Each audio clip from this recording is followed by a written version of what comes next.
शिवाय गुरवे नमः।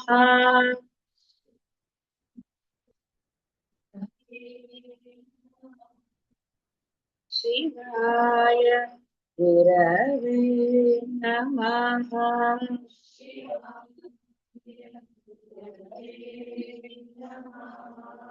शिवाय गुरवे नमः।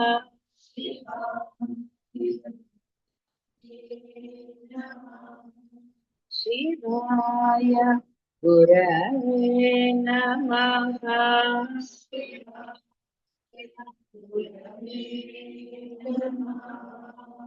शिवाय गुरवे नमः।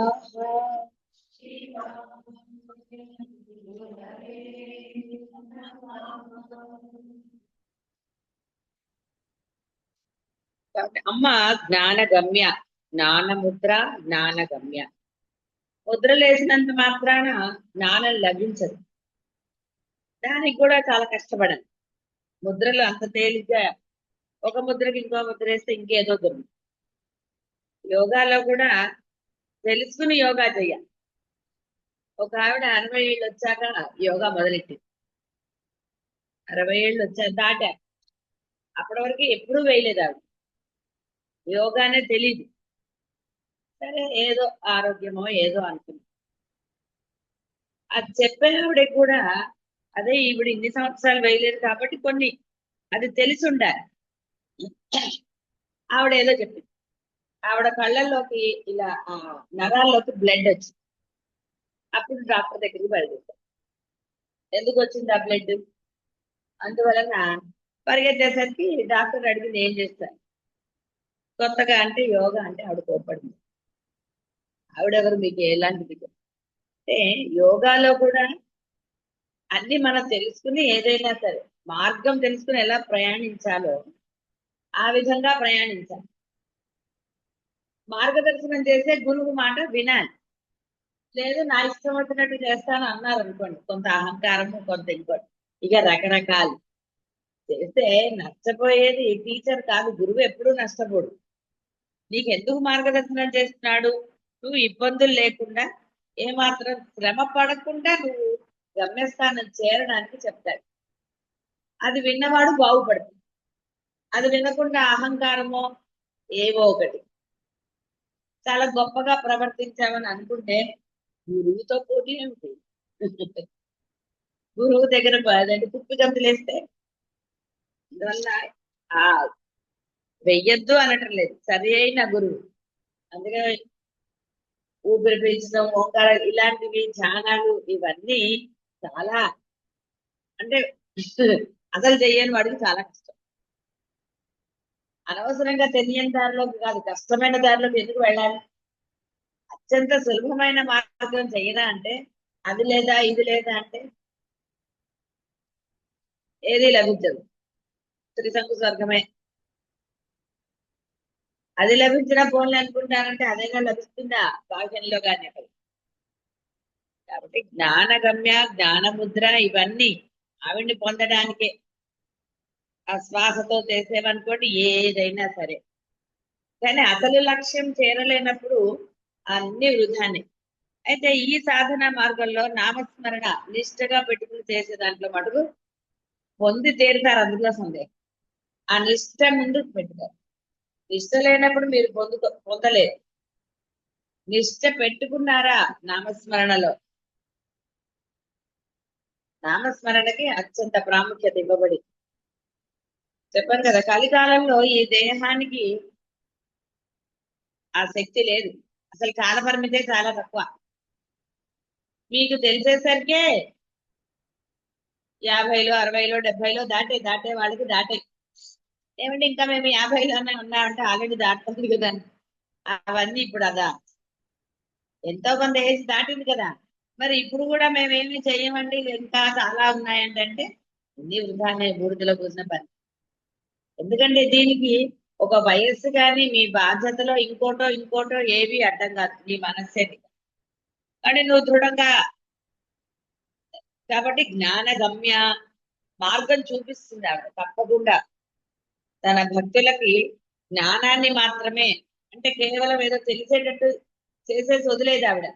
దానికి కావలసిన హంగులు కూడా ఇస్తుంది, అర్హత పొందేటట్టుగా చేస్తుంది. కానీ సద్వినియోగం చేసుకోకపోతే, కాబట్టి నిరంకుశ ప్రకృతి జ్ఞాన మార్గంలోనే పొందదు. అది సంపూర్ణము, పరమ దయార్ద్రము, హద్దులు లేనిది. అందరూ అక్కడ ఆనందం తప్ప వేరే ఏమీ లేదు. కాబట్టి నిరంకుశము అంటే అన్ని వదిలేస్తేనే అది మీరు పొందుతారు. పొందే వరకు అన్ని వదిలేయండి. మీరేం జీవితాంతం వదిలేయమన్నారా? ఏమీ అనలేదు. పోనీ దీనికి ఏమైనా సంవత్సరాలు, నెలలు, అప్పు ఇన్ని రోజులు ఎలా వదిలేసి ఉంటాము అనడానికి కూడా లేదు అసలు. మీ నిశ్చయాన్ని బట్టి మరు సెకండ్ లో లభించేది. మళ్ళీ జనక మహారాజుదే చెప్పుకోవాలి, ఇటు నుంచి కాలు అటు వేసే లోపల నరించే పడుతుంది. కానీ ఏమిటంటే ఒక భయమా ఇంకోట, అన్ని అనవసరమైనవి. ఎందుకు చెప్పటం? మీ గుణాలు మీకు తెలీదా? మీ ఆచరణ మీకు తెలుసు. ఎందుకు పొందలేకపోతున్నారో కూడా అన్ని తెలుసు. ఎన్ని సమర్థింపులు చెప్పినా, దొంగ ఏడుపులు ఏడ్చినా ఏంటండి ప్రయోజనం? కన్నీళ్ళు వేస్ట్ తప్ప కదా. కాబట్టి ఎవరిష్టం వాళ్ళది. జ్ఞాన జ్ఞేయ స్వరూపిణి, జ్ఞానము జ్ఞేయము ఆవిడే. వేదాంత వాక్య విచారణ కలుగుతుంది. జ్ఞానమును తత్ఫలముగా తెలుసుకున్నదగు సత్య జ్ఞానానంద రూపముకు పరబ్రహ్మము తానే. కాబట్టి జ్ఞానము జ్ఞేయము ఆవిడే. ధ్యాన ధాతృజేయ రూపాలు అన్నీ ఆవిడే. ఎందుకంటే తెలుసుకునే ఉత్సాహము ఉన్నది మీకే. ఆ మీరు చదివేదనండి, తెలుసుకునేదనండి, ఆ విషయము ఆవిడే, తర్వాత పొందేది ఆవిడే. అలానే నేనే ఆవిడ్ని కదండి అని అంటే ఆనందం లభిస్తుందా? అహంకారమే మిగులుతుంది. సరే, అహంకారంతో ఏం పొందారో ఏం పొందలేదో మీకు బాగా తెలుసు. కాబట్టి జ్ఞాన జ్ఞేయ స్వరూపిణి ఆవిడ. జ్ఞాన గమ్యాన్ని ఇచ్చింది. ఒరే, నువ్వు తెలుసుకోవాల్సింది ఏం లేదురా, నా గురించే తెలుసుకోవాలి. ఆ నా అంటే ఎవరు? నువ్వే. కాబట్టి నేను తెలుసుకొని రమణ మహర్షి ఏదైతే చెప్పారో అదే నేను, అదే జ్ఞానం. ఆ స్వరూపంగా నువ్వు ఉండిపోవాలి. ఆయన సుమ్మయ్యరని ఆయన ఉన్నాడు, అన్ని వదిలేసుకుని వచ్చాడు. అన్ని వదిలేసుకుని వెళ్ళలేకే కదా ఈ తిప్పలన్నీ. అలాని వెళ్ళమన్నారా? ఏమీ అనలేదు. అన్ని వదిలేరా అన్నారా? ఏమీ అనలేదు, ఎప్పుడు అనలేదు.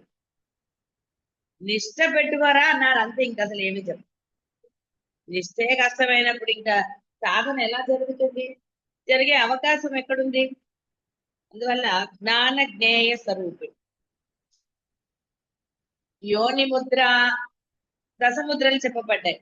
అందులో ఒక ముద్ర ఇది నమస్కార ముద్ర అంటారు, బ్రహ్మ ముద్ర. ముద్రల యందు ఉత్తమమైనది బిందు వికసమున ఏర్పడిన ప్రథమ సృష్టి. బిందు తత్వమును తెలియనీయక మాటుపరుచు తెర వంటిది. మాయా స్వరూపము, మూల ప్రకృతి సూచకము, మహా త్రికోణాకృతి కలిగి ఉండుటచే ఈ పేరు. పరమేశ్వరి మాయా స్వరూపిణి.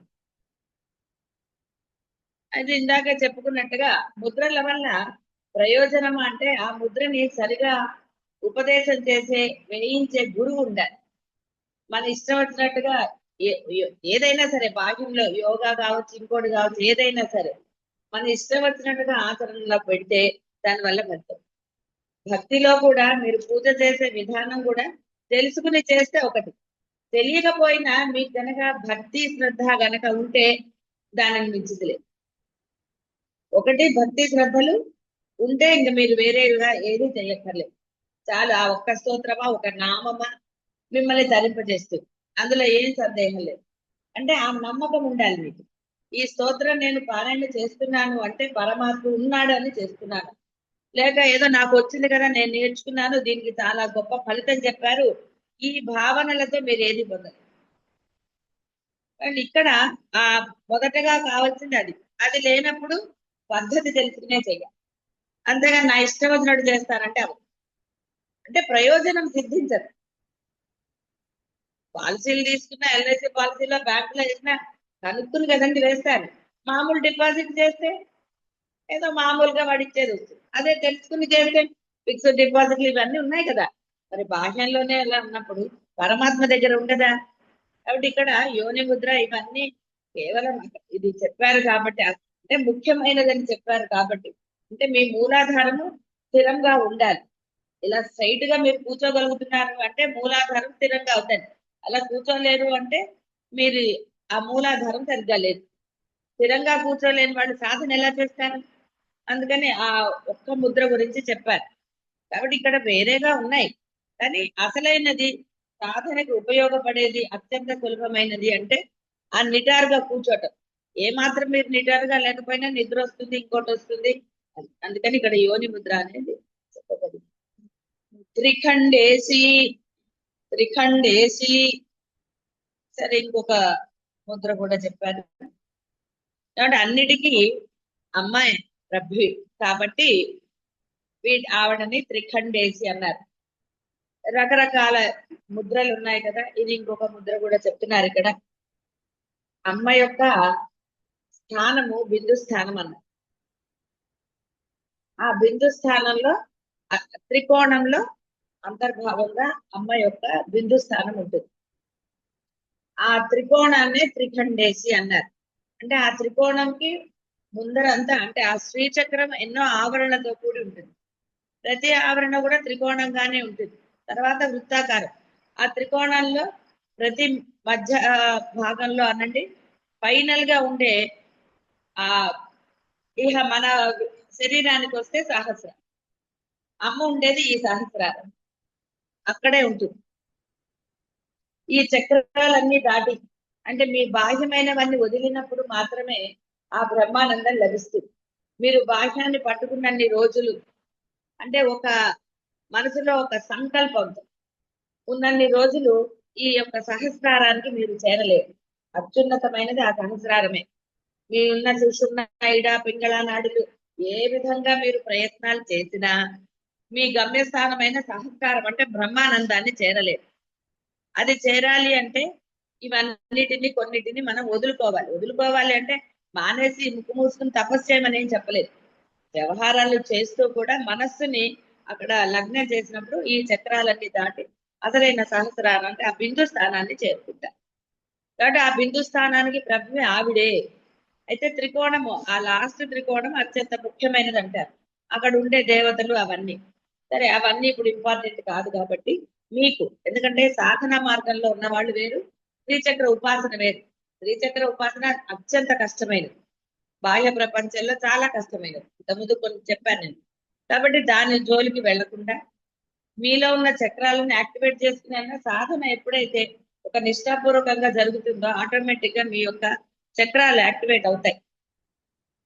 ఈ బాహ్య ప్రపంచం యందు పెద్దగా అంటే వ్యవహారం జరుగుతున్నా దాని యందు మనసు లగ్నం కాకుండా ఈ సాధన యందు నిష్ఠ పెట్టుకొని మీరు చేసినప్పుడు సహస్రారం పొందడం పెద్ద కష్టం. ఆ జనక మహారాజ్ చెప్పినట్టుగా ఇటు కాలు చేసి అటేసే లోపల మీరు పొందవచ్చు. త్రిగుణాంబ.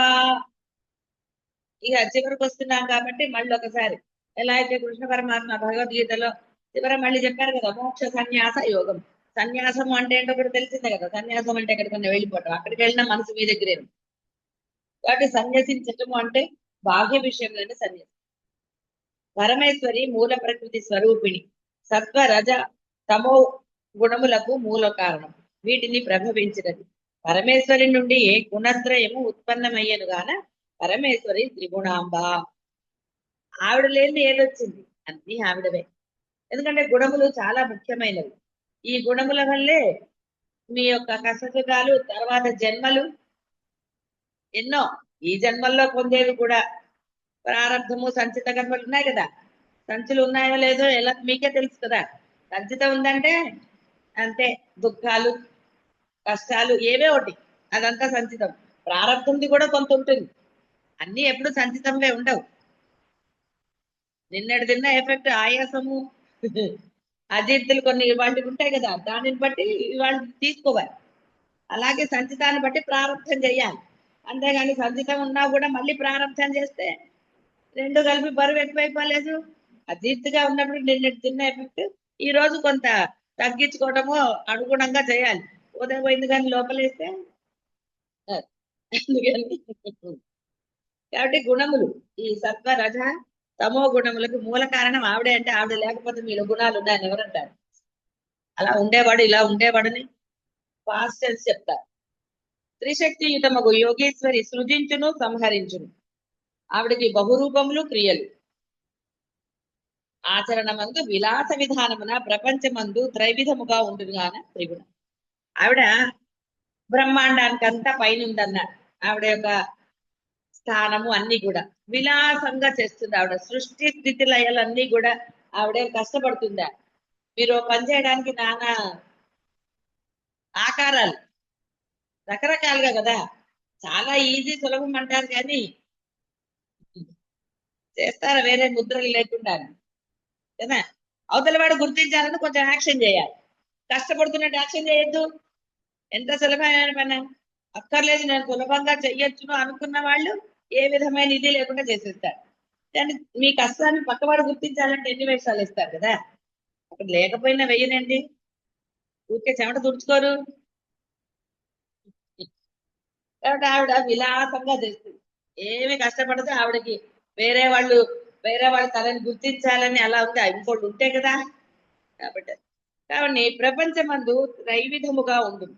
మరి జీవుడిలో మరి త్రిగుణాలుగా ఉన్నాయి కదా ఆవిడ అలా పెట్టింది. అవంతా కూడా ఆవిడకి లీల ఏదన్నా అన్నా మీరు అలా లీల చేయలేరు కదా. అందుకని గుణాలతోనే వ్యవహరిస్తానంటే ఆవిడ పెట్టిన గుణాలు కాబట్టి ఆవిడ కోసం నేను చేస్తానంటే అంత గొప్పదాన్ని. నువ్వు త్రిగుణాలతో ఆడుకున్నావంటే మళ్ళీ సంచి పెరగటమే. సరే ఇవన్నీ కూడా మూడు, స్వర్గము మత్స్యము పాతాళము అన్ని మూడు మూడుగా ఉంది. ఇంతకుముందు కూడా వచ్చింది కదా మనకి అలాగ పరమేశ్వరి. అందుకని త్రిగుణాంబ అని అన్నారు. త్రికోణగా మళ్ళీ ఏమిటండి, మళ్ళీ వచ్చినవే వస్తున్నాయని మీరు భావించక్కర్లేదు. చెప్పాను కదా, అన్నిటికీ పరమ సూక్ష్మమైన అర్థం ఉన్నది, కానీ స్థాయిని బట్టి వివరించడం జరుగుతూ ఉంటుంది. మన మానసిక స్థాయి ఉన్నతంగా లేనప్పుడు ఏదన్నా చెప్తే ఎలా ఉంటుందండి. మనకి ఆచార వ్యవహారాలన్నీ ఏది లేదనుకోండి, ఓ పూజ చేసే బ్రాహ్మడు అంటే అవన్నీ ఏంటయ్యా తాదత్వం ఈ రోజుల్లో కూడా కానీ చెయ్యి. ఇంకెందుకండి మనం పూజలు కానీ ఏమైనా చేసుకోవటం ఎందుకు? ఓ బ్రాహ్మణ్ణి పెట్టారు, బ్రహ్మగా పెట్టారు, చేయించండి అన్నారు. అప్పుడు ఏం చెప్పాలి? నాయన మాకేమి తెలియదు, నువ్వు ఎలా చెప్తే మేము అలా చేస్తాము అంటే కాస్త అక్కడ బుద్ధి ఇదిగా ఉంటుంది, చేసుకున్నందుకు ఒక ప్రయోజనం. అలా కాకుండా ఏమిటయ్యా తాదత్వం ఈ రోజుల్లో కూడా అవన్నీ అక్కర్లేదులే కానిచ్చేసా ఏదో ఒకటి ఏదో చేసుకోవాలని వాళ్ళు వీళ్ళు అన్నారని చేసుకోవడమే తప్ప అంటే అలా చెయ్యరా. ఏదైనా సరే ఆఫీస్ పని మీ ఇష్టం వచ్చినట్టుగా చేస్తే బాస్ ఒప్పుకుంటాడండి? మరి అలా చేయకూడదు కదా. ఎలా చేయాలో అలా చేస్తే ఎప్పుడైనా సరే దాని యొక్క ప్రయోజనం సిద్ధిస్తుంది. అప్పుడు మనసు అక్కడ లగ్నం అవ్వాలి. మనసు లగ్నం అయితే తప్ప ఆ విధంగా చేయలేదు. ఇష్టం ఉన్నట్టుగా చేయగలుగుతాడు. ఏదో మిషన్ అంటే స్విచ్ చేస్తే దాని పని అది చేసుకుంటుంది. కానీ దాంట్లో కూడా రిపేర్లు వస్తే దాన్ని బాగు చేయాలి కదా. అది చెప్పలేదు, అది సౌండ్ చేస్తుంది. ఆ సౌండ్ని బట్టి ఆ మిషన్ గురించి బాగా తెలిసిన వాడు దాన్ని రిపేర్ చేస్తారు. కాబట్టి మీ మనసులు రిపేర్ చేయడానికి ఎవరు కావాలి? ఎవరు అక్కర్లా, మీరే. ఏమమ్మా నేను చేసుకోలేకపోతున్నా, నా కోపాలు ఈర్ష్యలు ఇవన్నీ చాలా ఉన్నాయి, ఎలాగమ్మా అంటే సరే సాధన చెయ్యండి. సాధనకి మళ్ళీ మీరు ఏంటి ఖర్చు పెట్టారు? కాబట్టి ఈ మళ్ళీ ఎందుకు వచ్చాయి గుణాలు ఇవన్నీ అనవసరంగా ఆలోచించారనుకోండి, ఆవిడకి ఏమైనా నష్టమా? సూక్ష్మం మాత్రం రాలేదే అని మీరే బాధపడరు. పరమేశ్వరి త్రికోణ రూపిణి. బిందు రూపము పరమేశ్వరుడు, బిందు వికసనమే త్రికోణమగుట. వీనికి అవినాభావ మూల ప్రకృతి స్వరూపమైన పరమేశ్వరి తత్వగుణ సంయోగమున అవ్యక్తమగు, రజోగుణ సంయోగమున మహత్వముగాను, తామస గుణ సంయోగమున సంహారంగాను మహాత్రికోణంలో మూడు కోణాల గురించి చెప్పారు. ఇక్కడ బిందు రూపం పరమేశ్వరుడు అనగానే ఇందాక పరమేశ్వరుడు వచ్చింది కదా అంటే ఇద్దరికి అభేదమైన సంగతి మర్చిపోరా. ఇక్కడ ఆవిడ త్రికోణాల దగ్గర ఉంది అంటే మధ్యలో ఉన్నది ఆయన అని మనం అవన్నీ చేయడానికి ఆవిడ ఉండలేదా? త్రికోణంలో ఉండగలుగుతుంది, బిందు రూపంలో కూడా ఆవిడ ఉండగలుగుతుంది. ఉండకుండా ఎలా ఉంటుంది? ఉన్నదే ఆవిడ అంటుంటే పరమేశ్వరుడు అని విడిగా ఉన్నారా? లేదు. ఇక్కడ మీరు అందరూ రెండు రెండు కాబట్టి మీ బుద్ధులు పాడవకుండా ఉండడానికి పరమేశ్వరుడు అన్నారు. ఉభయులకి అభేదం. కాబట్టి ఆ పటాలు పెట్టుకోవాలండి, శివుడు ఉంటే పరమేశ్వరుడు ఉండాలి, ఇలా లేకపోతే మీకు ఏమి జరగదు. ఇలాంటివన్నీ నమ్మకం. వీళ్ళ పక్కన వీళ్ళ ఫోటో పెట్టాలి, వాళ్ళ పక్కన ముందు బుద్ధి సరిగ్గా ఉంటే ఏ ఫోటో పక్కనే. అది ఫోటో అన్నారు కదా, ఫోటో అన్న తర్వాత ఎక్కడ పెట్టేయండి.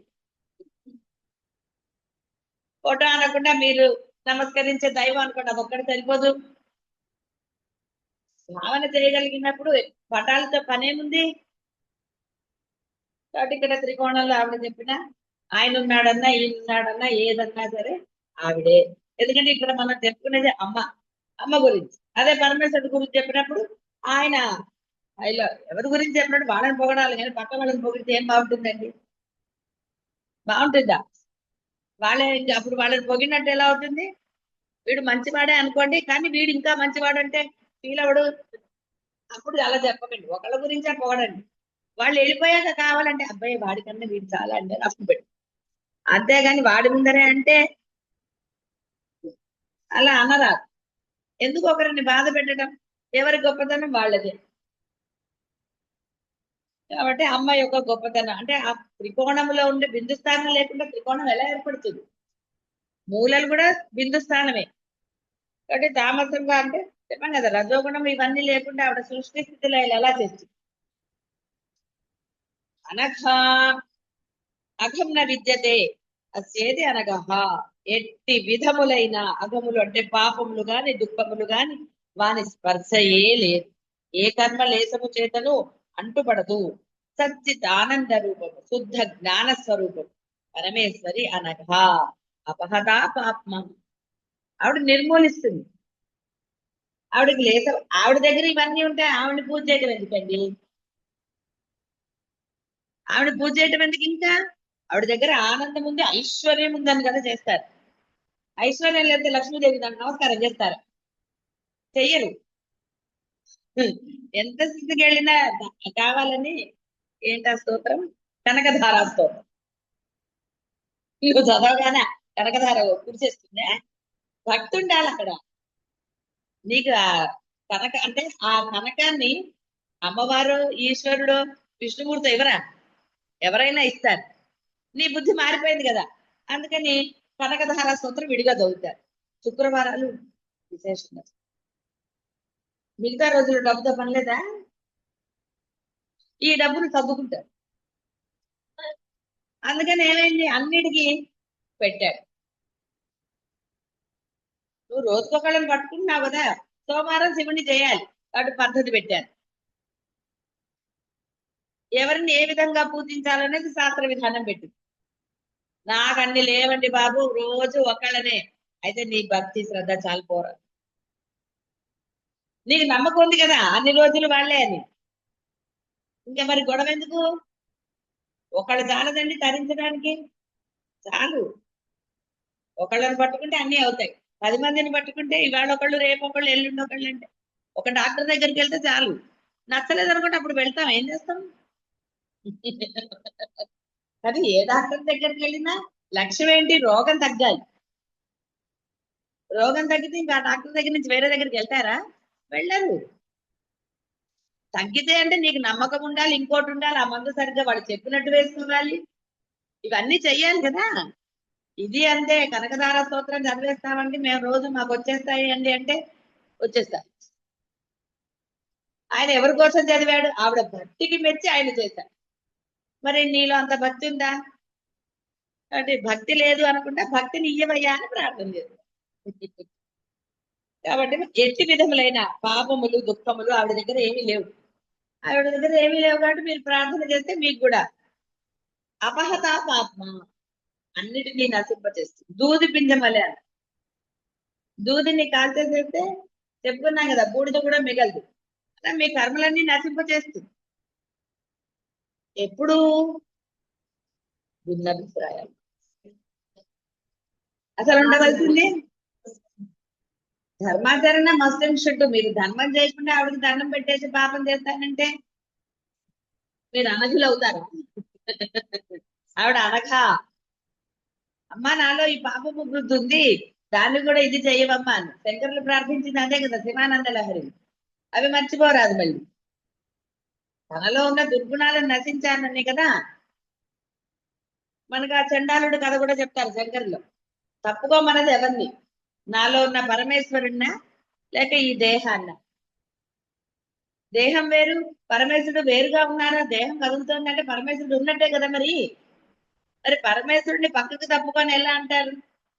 అంటే అక్కడ ఒక చిన్న మనకి లీల అనండి, కథ అనండి, ఏదైనా సరే అంటే ఆయనలో ఇంకా ఎక్కడో నేను బ్రాహ్మణ్ణి, ఇంకోటి ఏదన్నా చిన్న ఇది ఉన్నా కూడా తొలగించేటట్టు అలా చేశారు. కాబట్టి ఆయన దేహంతో కైలాసానికి వెళ్ళారు, ఇవన్నీ చెప్పారు. నమ్మిన వాడు ఆనందంగా ఉంటాడు, నమ్మని వాడు వాడికి ఎట్లాగో ఏదీ లేదు, బ్యాగ్ లో ఇంకోటి వేసుకుంటాడు అంతకని. ఎందుకంటే వాడు నమ్మినందువల్ల శంకరులది పోదు, నమ్మకపోయినందువల్ల ఏదో రా. నమ్మినప్పుడు ప్రశాంతంగా ఆహా అంత గొప్ప మహానుభావుడా. అందుకని ఆయన చెప్పిన శాస్త్రం అనండి లేదా స్తోత్రాలనండి ఏదైనా ఆయన చెప్పింది ఆచరించారనుకో, ఆయన ఏం పొందాడో మీరు పొందొచ్చు. ఆయన చెప్పింది అదే, అంతేగాని నేను పొందాను మీకు అర్హత లేదు అనలేదు ఆయన. మీరు ఇలాగ ఉండండి రా, మీరు పొందుతారు. అందుకని ఎవరున్నారో మనకి వేదంలో చెప్పబడిన దైవాలను ఆరాధించటం, కనీసం ముందు వాళ్ళు అగస్త్య మహాముని వీళ్ళందరూ కూడా ఎన్నో స్తోత్రాలు రచన చేసిన వాళ్ళే. వాళ్ళందరూ మనకి పరిచయం లేదు, శంకరులు కాస్త పరిచయం. కాబట్టి ఆయన రచించిన స్తోత్రాలు చదివినా మనం బాగుపడతాం. అంతేగాని ఏదో వేరే వాళ్ళు ఏదో చేసేసి అవన్నీ మేము రాసేసాం. ప్రింటింగ్ మిషన్ ఉంది కదండి, టగటగ కొట్టేస్తారు. అవి చదివినందువల్ల ప్రయోజనమా అంటే, దైవనామాన్ని ఎందుకు మనం సాధనంగా తీసుకుంటాం? ఆ నామానికి ఉన్న ఒక శక్తి. ఇప్పుడు రామ అనే పేరు అందరికీ ఉంటుంది, ఆయన్ని ధ్యానం చేస్తే వస్తుందా మీకు? పేరున్నంత మాత్రాన ఆ లక్షణాలు ఉన్నాయా? మీరు రామ అన్నప్పుడు మీకు ఆ రాముడు కనపడాలి, అయితే నిష్కల్మషమైన అంటే ఏది లేని ఒక వెలుతురు కనపడవచ్చు. కానీ మీకు తెలిసిన ఆ రామ అనే అబ్బాయి కనపడ్డాడు, ఉందా ప్రయోజనం? ఏమీ లేదు. అందువల్ల నామస్మరణకి అత్యంత ప్రయోజనం చెప్పారు. కాబట్టి మీరు పూజ చేస్తున్నారన్నా ఇంకోటి చేస్తున్నారన్నా భావన చాలా ముఖ్యం. వీటన్నిటికన్నా ముందరున్నది ఏంటి? శ్రద్ధ. శ్రద్ధ లేకుండా ఏం చేస్తారు? ఆ శ్రద్ధ ఉన్నప్పుడు అధర్మం చేయడానికి భయపడతారు, అధర్మం చేయనప్పుడు ధర్మం ఉన్నప్పుడు మీరు కూడా అనఘా. అందరూ అనగలే ఆచరణలో పెట్టినప్పుడు. ఇలా అనేకంగా ఏమి లేవు, ఉన్నది ఒకటే, మీరు ఒకళ్ళే కదా. మీరు అనేకం కల్పించుకుంటే ఎవరేం చేస్తారు? ఏకంగా ఉన్నప్పుడు అన్ని బాగానే ఉంటాయి, ఒక్కళ్ళు ఉన్నప్పుడు ఎంత హాయ్ అండి. బ్యాచులర్ ఎంత హాయ్ కదా, ఒకళ్ళు వచ్చారు ఇక మొదలయ్యాయి కదా. దేని ఆనందం దాందే, లేదనడానికి లేదు, లేదనడానికి ఉందా? ఏమి లేదు. అలాగే పాపములు దుఃఖములు వాని స్పర్శ ఆవిడ దగ్గర లేవు కాబట్టి ఆవిడని ఎలా ఆరాధించాలో అలా ఆరాధిస్తే మిమ్మల్ని కూడా ఆవిడ తనంత వాళ్ళని అంది కదా. తనంత వాళ్ళు అక్కర్లేదు, తానే అంది. అహం బ్రహ్మాస్మి అన్నారు. కాబట్టి అహం బ్రహ్మాస్మి స్థితి ఆవిడే ఇస్తుంది, జ్ఞానగమ్య. ఏమీ మర్చిపోవడానికి లేదు, సచ్చిత్ ఆనంద స్వరూపం ఆవిడ, శుద్ధ జ్ఞాన స్వరూపం. శుద్ధ జ్ఞానము అంటే తెలుసుకున్నది ఆచరణలో పెట్టడమే శుద్ధ జ్ఞానం. అంతేగాని తెలుసుకున్నది ఒకటి చేసేది ఒకటి అయితే కుదరదు. ఏం తెలుసుకున్నారో అదే ఆచరణలో పెట్టారు. అద్భుత చారిత్ర. కాబట్టి ఆవిడది చరిత్ర ఎప్పుడు అద్భుతంగానే ఉంటుంది. లేకపోతే ఇంత గ్రంథం ఎందుకు అవుతుందండి, ఎన్ని నామాలు ఎందుకు వస్తాయి? రావు. అద్భుత చారిత్ర. లేదా నమస్కారం చేస్తారా? బాహ్యంలో అంటే వాడు పరమ దుర్మార్గుడైనా మీ అవసరం ఉందనుకోండి, అబ్బో మీ అంత గొప్పవాళ్ళు లేడంట. బాహ్యమైన అవసరాలు అనరా, వాడు పొగుడుతారు.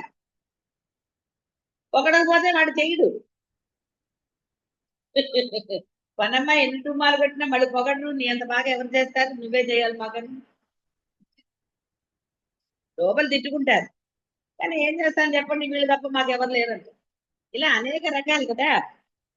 కానీ అమ్మకి అలా ఏం లేదు, అందుకనే ముందర అనగా చెప్పారు. అంటే ఏ పాపం లేదు కాబట్టి అద్భుత చారిత్ర. బ్రహ్మ విష్ణు మహేశ్వరాదుల చేత కూడా వధింపబడని మండాసుర క్షమ్యత మహిషాసురాది ప్రచండ వీరవధ గాథలు అమ్మకున్నాయి. అంటే ఇది బాహ్య అర్థం చెప్పారు. వాళ్ళందరినీ ఆవిడే సంహరించగలిగింది. మండాసురుని సంహరించడానికైనా ఈవిడ చిదగ్నిగుండ సంభూత. లేదా ఆవిడ ఎందుకు వచ్చింది కానీ మీకు అన్వయించుకుంటే మీ చిదగ్ని ఎక్కడుంది? ఇప్పుడు వెళ్ళి రగల్చాలా? ఎక్కడుంది? ఓ టీ తాగలేదు అందుకనే సౌండ్ రావట్లేదు. మరి ఎందుకు చెప్పట్లా గట్టిగా? మీలోనే ఉందా? అందులోంచి ఆవిడ రావాలంటే ఏం చేయాలి? నేను లేకుండా ఉండండి చాలు. లేచింది మొదలు నేనుతో వ్యవహారం కదా. నేను నాది, నేను ఇంత నేనంతా అనేది చెప్పుకుంటారు కదా. టీ తాగలేదండి అందుకే నీరసంగా ఉందా? టీ తాగకపోతే లేదా మీకు? ఇప్పుడు అరవమంటేనో లేకపోతే రీల్స్ చూడి డాన్స్ చేయదు కాబట్టి అచ్చిటగ్నికుండ సంభూతాలోంచి వచ్చింది. ఆ దేవతలు అంతమంది దేవతల వల్ల కాలేదు. వాళ్ళందరూ అహంకారంతో నా దగ్గర వజ్రాయుధం ఉన్నాను ఒక ఆయన, ఇంకో ఆయన రకరకాలుగా అన్నారు. కానీ ఎవరి వల్ల కాలేదు. అందుకని ఆవిడేమంది, ముందు ఆ నేను సమర్పించు, అప్పుడు నేను ఆవిర్భవిస్తాను అని. అంతేగాని వచ్చేసింది ఆవిడ ప్రార్థన చేయగానే రాలేదు. అంటే మీరు కూడా ప్రార్థన చేయగానే ఆవిడ వచ్చేసిందా? వస్తుందా? మీరు ఆ నేనుని అంటే ఏంటి? ఆ శ్రద్ధ, ఆ నమ్మకం అది ఉండాలి. ధృతి. అవాంగ్మానస గోచరి తన భక్తజనులకు క్షణమాత్ర సేవనమైనను ముక్తిని చేకూరుస్తుంది. సృష్టి స్థితి లయ తిరోధాన అనుగ్రహములను పంచకృత్యములను లీలా మాత్రంగా నిర్వర్తిస్తుంది. కాబట్టి పరమేశ్వరి అద్భుత చారిత్ర. ఈ రహస్యనామ స్తోత్రమే అద్భుత చరిత్ర. ఇందులో అన్ని ఇచ్చారు కదా ఆవిడ గుణాలు ఎలా ప్రవర్తిస్తుంది ఏమిటి, మీరేమిటి, ఆవిడేమిటి తెలిసిపోయింది కదా. తెలియలేదు మీకు ఇప్పుడు? అమ్మ గొప్పదో మీరు గొప్పదో? అమ్మలాగా ఉంటే మీరు గొప్పవాళ్ళే. ఏమి ఇందులో ఏమి నీరసపడిపోక్కర్లేదు. ఎందుకు వచ్చిందండి మేము ఇలాగే హాయిగా ఉన్నామంటే గొడవే లేదు. ఏముంది, పూజ చేయాలి అన్న హాయిగా 10 వరకు పడుకోవచ్చు. అంతే కదా. హాయిగా పడుకోవచ్చు. ఎందుకు లేచి నానా తంటాలు ఎందుకు? అక్కర్లేదు. 3 2 లేచి ఎందుకండి కదా.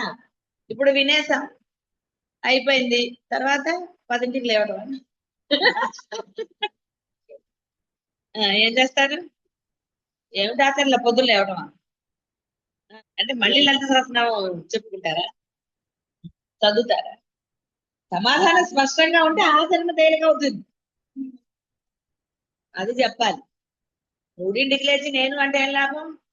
అప్పో టీ తాగంటే పనులు అవ్వండి.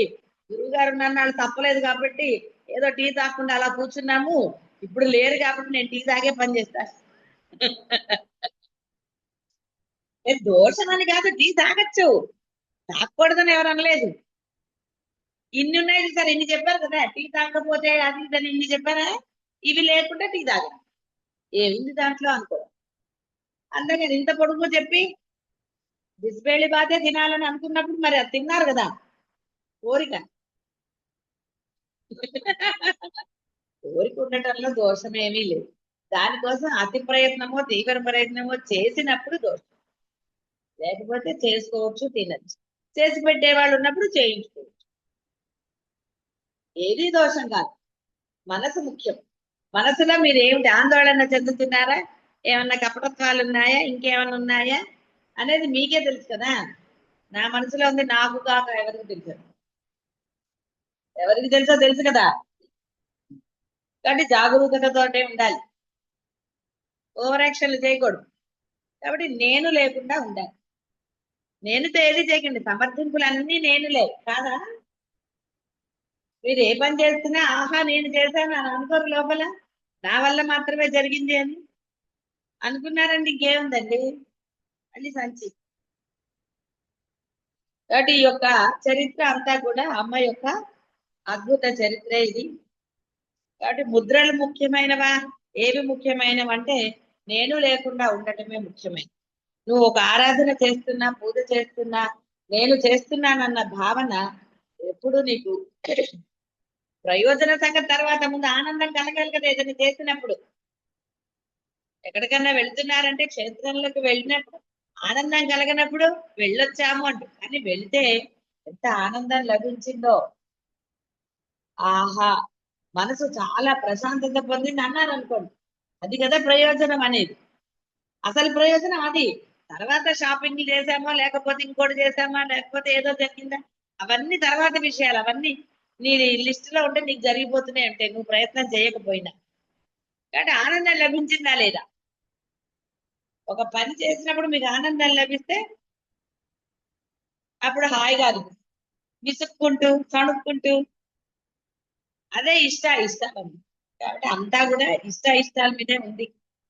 మీరు పూజ చేసినా, ఎక్కడికి వెళ్ళినా, లేకపోతే ఇంకోటైనా, పని చేసిన ఏదైనా మీ ఇష్టం ఉంటే మీకు ఆనందం లభిస్తుంది. ఇష్టం లేనప్పుడు ఇందులో పెద్ద తార్కికంగానో తర్కంగానో ఆలోచించవలసింది ఏమీ లేదు. ఇవన్నీ మీ అనుభవాలు పుట్టినప్పటి నుంచి ఇవే కదా. పుట్టినప్పటి నుంచి నాకు ఇష్టం లేదు, నాకు ఇష్టం ఇవే కదా, రెండింటితోనే. కానీ అందరూ కూడా ఆ అమ్మ యొక్క అనఘత్వము, అద్భుత చరిత్రని విని వదిలేయటం కాకుండా ఆ అమ్మని ఎలా పట్టుకోవాలో, ఎలా ఆరాధించాలో తెలుసు. కాబట్టి నాకు నోరు తిరగదండి, ఇవన్నీ అక్కడ అంత సమయం లేదండి, సరే నామం తీసుకో ఒకటి, ఆ నామస్మరణ చెయ్యి, సమయం తీసుకుని నిన్ను ఇష్టపెట్టుకో. సమయం లేదు అంటే ఆవిడ కూడా ఎవరే నిన్ను చూడడానికి నాకు సమయం లేదు, ఆవిడ అన్ని లీలా మాత్రంగానే చేస్తుంది, చాలా సులభంగా చేసేస్తుంది, ఆవిడకేం పెద్ద కష్టమేం లేదు. శంకర్లు గుర్తించారు కాబట్టి దవీయాంశం దూరం స్నపయ కృపయ మామపి శివే అన్నారు. మీరు అనగలరా? ఆయనలాగా ఎవడబ్బా సొమ్మని అని కూడా అనలేదు. మీరు ఏం పెడుతున్నారని, మీరు పెట్టే నైవేద్యం మీరే తింటారు కాబట్టి పాప ఆయనలాగా కూడా అనలేదు. అలర చంచలమైనానే మాత్రమే అనుకోవాలి. ఆ అద్భుత చరిత్ర విన్నామన్నా ఏదైనా సరే ఆవిడ ఎందుకు వచ్చిందో తెలిసింది కాబట్టి. ఎప్పుడు వచ్చిందో ఆవిడ, నేను సమర్పణ చేశాను. కాబట్టి మీ మనసుల్లో ఉన్న ఆ చిన్న అగ్ని రగల్చాలన్నా, అక్కడ ఆవిడ ఉద్భవించాలన్నా మీలో ముందు నేను నశించాను. భావన ఎప్పుడు వస్తుందండి? వేరేదేది భావన లేకపోతే భావన వస్తుంది. మీరు ఒకళ్ళని లోపల ఒక ప్లేస్ ఒక ఇదో ఇక్కడ లోపల భావన చేయాలంటే రెండోది ఉంది, అది వస్తుందా? ఆ క్షణం వరకు దాన్ని మాత్రమే, అప్పుడే అది భావన, అది వస్తుంది. అలాగే అమ్మని భావిస్తారా, ప్రార్థిస్తారా, ఏం చేస్తారా అనేది మీ నేను మీద ఆధారపడి. శుభం.